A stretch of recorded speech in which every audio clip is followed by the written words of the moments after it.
Hello and welcome to Talking Mixedability, the world's first podcast that explores breaking down barriers to mainstream sport through the mixedability model. We go behind the scenes to speak to founders, organisers, players and families to understand the power of sports in changing the world. I'm Holly Straker-Humphreys and today I'm joined by Mark. Hello Mark, would you like to introduce yourself? Hi, I'm Mark Purvis. Everyone in the disability world knows me as Doc. I was a GP in Bradford and was a keen rugby player and came across the mixed ability sport first when the Bumbles rugby team played my rugby team, Baildon. And then I became involved with mixed ability, with the movement, through volunteering for the first World Tournament, which was in 2015. And now you're fully embedded in the mixedability world. So at that 2015 tournament, I'd gone thinking that it was a worthy thing. You know, I'd watched the Bumbles play, and I thought this was a great idea, a great concept, and I guess a bit arrogantly, I thought it was a worthy thing, and that I was going to give back somehow. And I turned up to the Bradford and Bingley pitches and was just blown away. I had what they call a flash moment. So in my other job at the university, I'd been trying to do some work around patient safety and around preventing error and harm. And one of the harms that we were really wrestling with was something called diagnostic overshadowing, which is when somebody gets some health care and the whole of the system goes off on the wrong track because they get it wrong from the outset. In this case, they'll see a diagnostic label like learning disability, and they'll think that all of the symptoms are attributed to the learning disability, and they'll forget that the patient has, you know, a lung like everybody else, lungs like everybody else, a heart like everybody else, kidneys like everybody else, and so. So I had this moment of realization that what mixed ability did was break down barriers and stop seeing people as people with disability, just seeing people as people with various skills, and that's led to a change in how I think about medicine. I would now argue that in many situations, we should take an asset-based approach to people. So, you know, we shouldn't ask what's wrong with people. We should ask what's strong, what works, and build on that. And that for most people, to make them happier and healthier and to live longer, if you took an asset-based approach, you would probably achieve better outcomes than taking a deficit-based approach. And that's not to say that a deficit-based approach is automatically wrong. You know, if I was to fall over and break my leg and go to the local hospital, I'd want them to fix my leg. I wouldn't want them to discover a healthy leg on the other side and teach me to hop. You know, I'd want them to fix what's wrong. So a deficit-based approach works and is appropriate in many medical situations, but not always. Sometimes the best way to get the most out of people is to find out what they're good at and build on it, and start where people are, use what they've got, and do what you can, and then that makes a big difference. And how do you think that concept is being embedded in the medical world, and do you think that could be almost a catalyst to shift mindsets in wider society? Absolutely. I think medicine, mixed ability sports is a Trojan horse in two ways. So the first is that what people learn on the rugby pitch or in the boxing ring or on the bowling green or wherever seems to translate into other contexts. So when you've got players where you break down barriers between people with disabilities and people without disabilities, when you break that othering down, they take that loss of fear of disability and difference into their workplaces. And if we can change the culture of a rugby club, you know, rugby's been misogynistic, it's been homophobic, it's been racist. If you can take the culture of a rugby club and make it genuinely more kind, more caring, more inclusive, then why can't you break down barriers in the rest of society? If you can do it in rugby, you can definitely do it in education, in employment, in housing, in healthcare. So yeah, I definitely think we find it in two ways. firstly, that translates contextually from the sporting context into other contexts, healthcare and so on. The other thing is that once you break down fear of difference around disability, it's a Trojan horse for other types of difference. So what we found with my players at my main rugby club is that when you make people less frightened of disability, they become less frightened of other types of difference. So they become less prone to othering through skin color or gender or sexual orientation.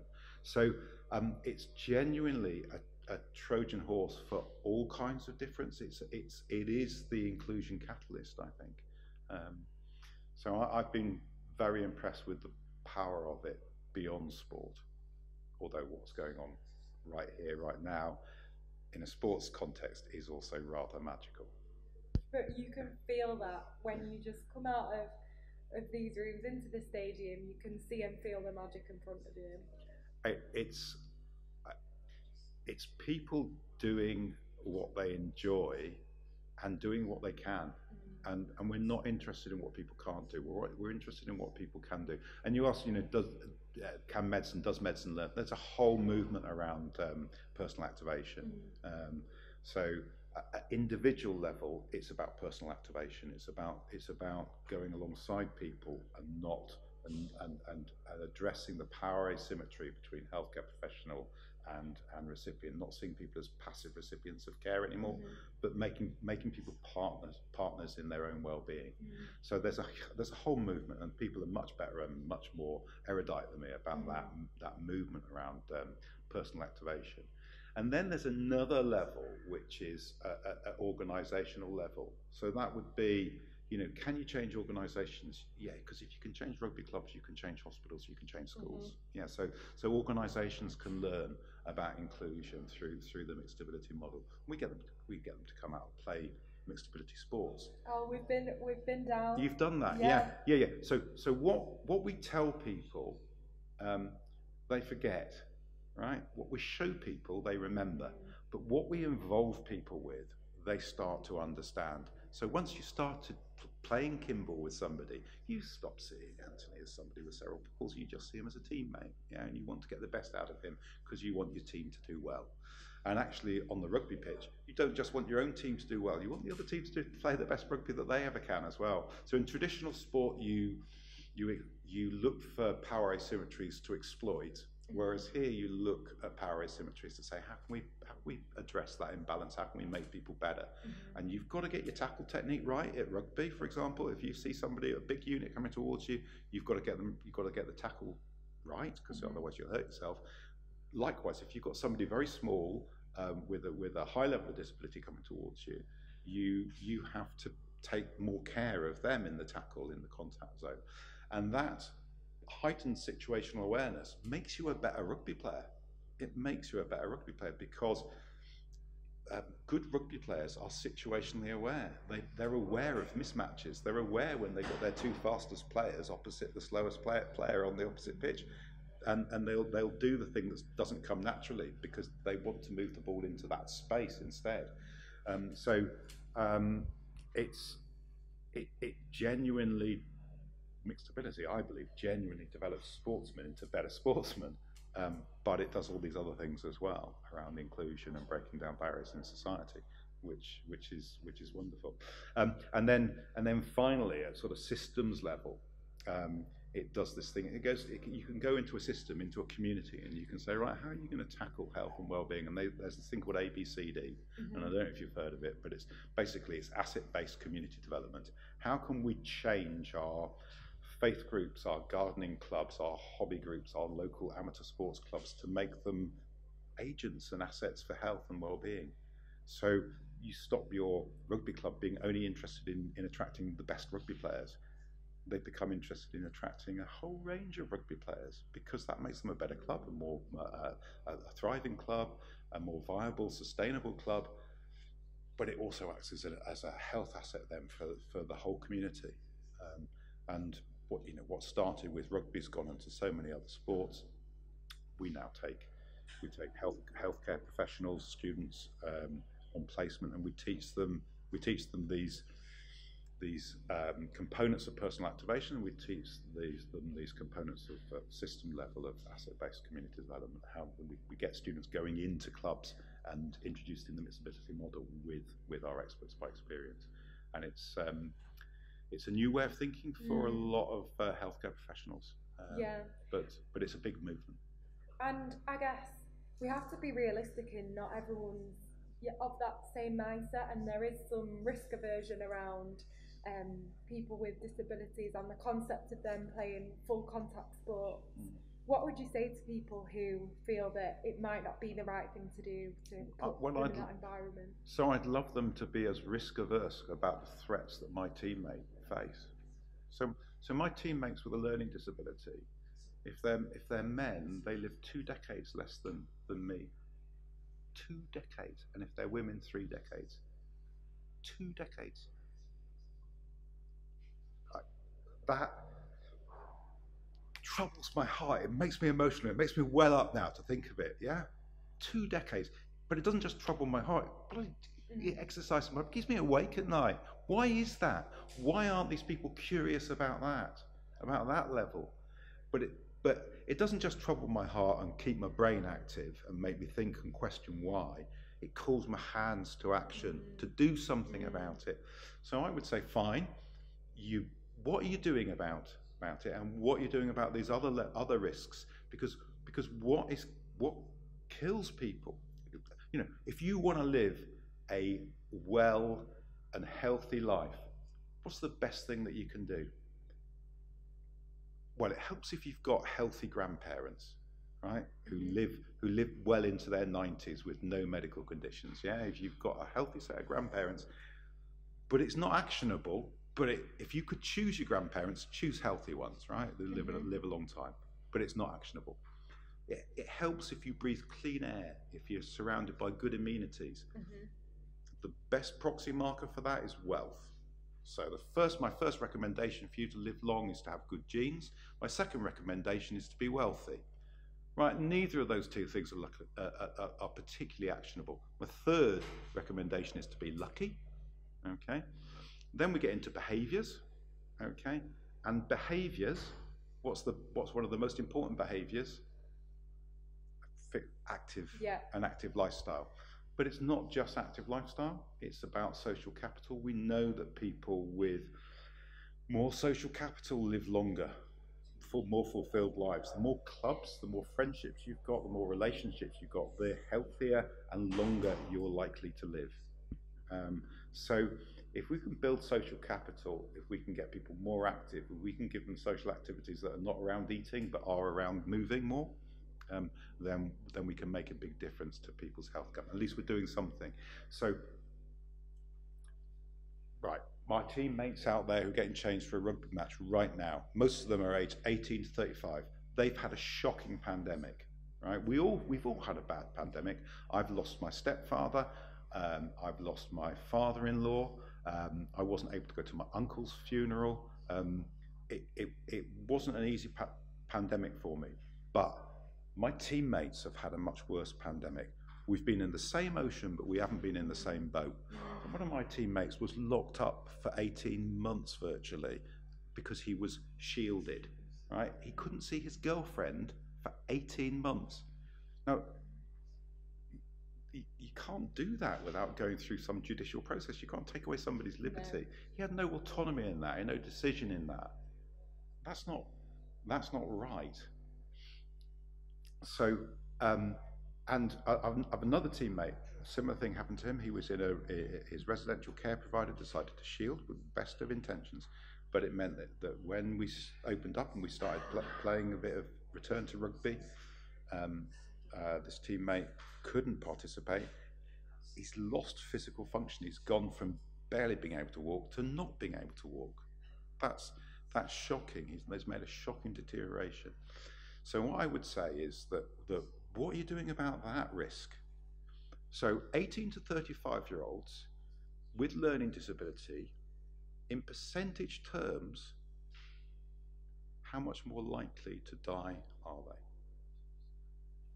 What do you think? Oh my gosh.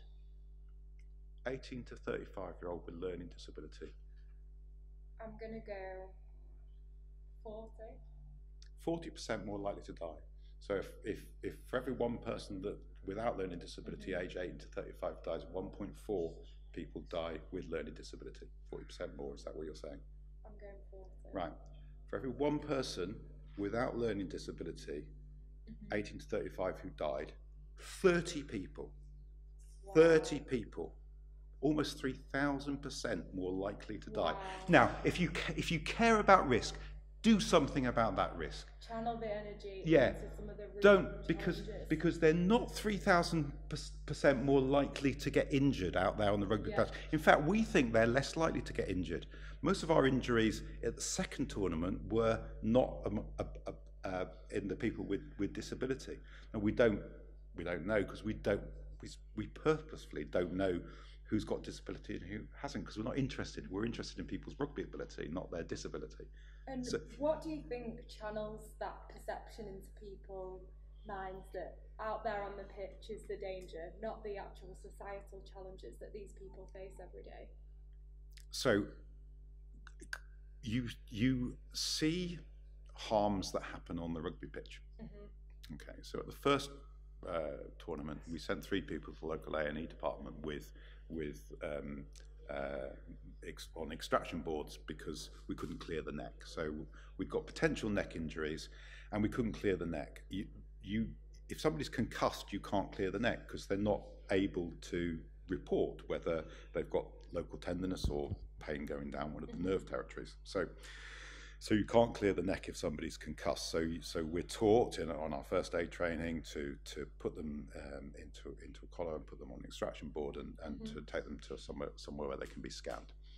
So what we had was people with levels of learning disability who spoke a different language to the doctor. So a French player, for example, with learning disability that made them non-verbal anyway in French, and whose orientation, their baseline level of orientation was different to mine.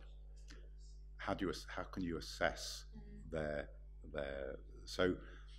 so our mitigation was to take extra care and to send, but don't confuse the mitigation with increased mitigation, risk mitigation, with increased numbers of events. Actually, we know through the Community Rugby Injury Surveillance Project that's run from Bath University, we know that roughly for every 5 weeks of rugby play, you lose 1 week of rugby through injury. And it's not as simple as that, because you might rupture your cruciate and lose 6 months to a year, whereas somebody else might only lose 2 or 3 weeks for concussion, or for a minor sprain or something. But so we know what the level of injury is, and we're looking at it through the mixed ability rugby tournament. We believe the level of injury is much lower, and that's because rugby's played in a different spirit. So the spirit of rugby and mixed ability is very much about being aware of the power asymmetry, being more situationally aware, and taking care, because you want to get the best out of not just your teammates, but actually every player on the pitch. The Spanish taught us this in 2015. It was unbelievable. They celebrated every try that was scored, even tries that were scored against them. They would celebrate every try and congratulate the try scorer. And it was like, oh, we get it now. I get it. It's about everybody enjoying sport. It's about everybody. And it's not pitter pat out there. If you talk to Anthony, and I really hope you talk to Anthony, he will tell you, he will proudly point at the bones that he's broken, and he'll say, of course you can get hurt, and then he will tell you every injury he's had, because he has capacity and it's his choice. It's about autonomy. It's about giving people their choice, and giving people their choice, empowering people, makes people healthy.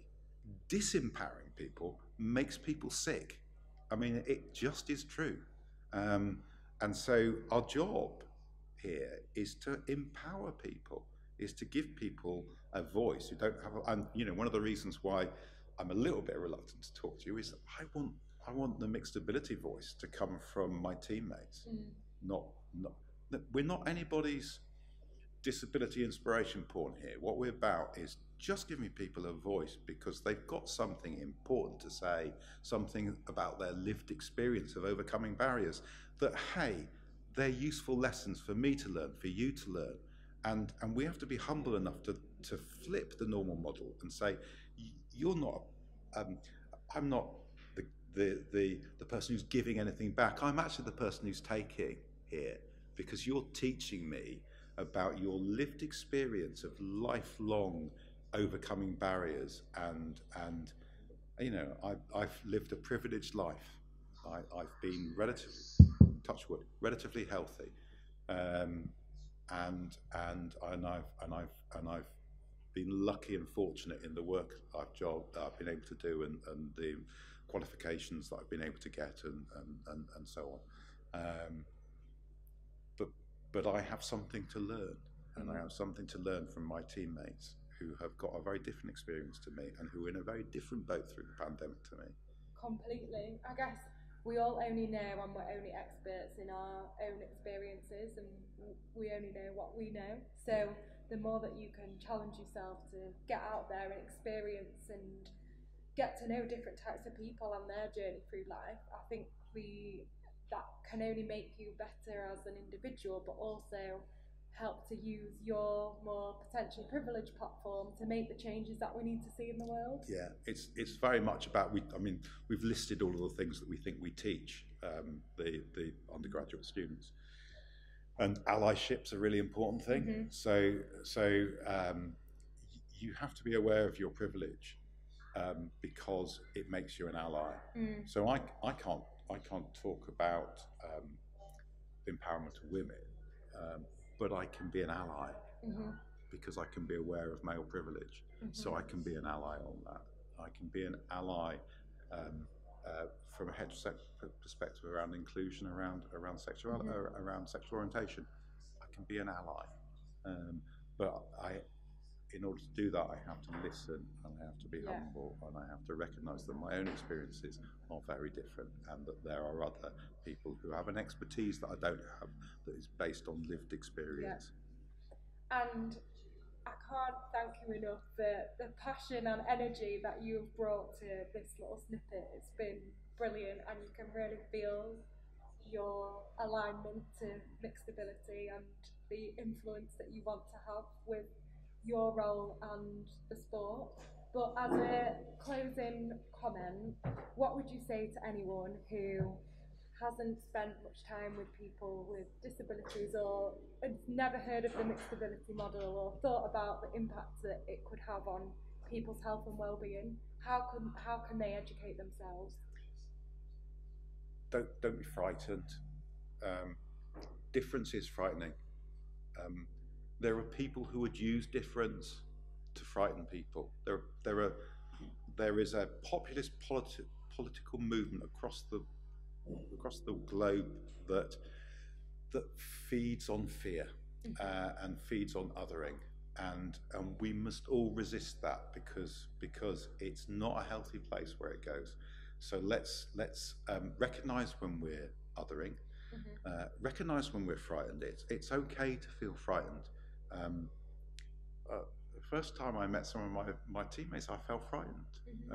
I still fall into the trap of pigeonholing people and but that's natural, right? Like, it's how of course. Our brains are wired. Yeah, and we need to be but okay be aware, be aware of it. Be aware of it. Be humble, and don't be frightened. And I can't convince you unless if I can involve you. I'm sure you'll get it. There's not anybody that I've seen who hasn't just got it. Yeah. And it's not transactional. It's really difficult to explain. It's just not a transaction. It's not transactional. It's transformational. It changes you. It's changed me. I genuinely think it's changed me, and I genuinely think I have got more from the mixed ability movement than I've ever given you. You talk about my passion, but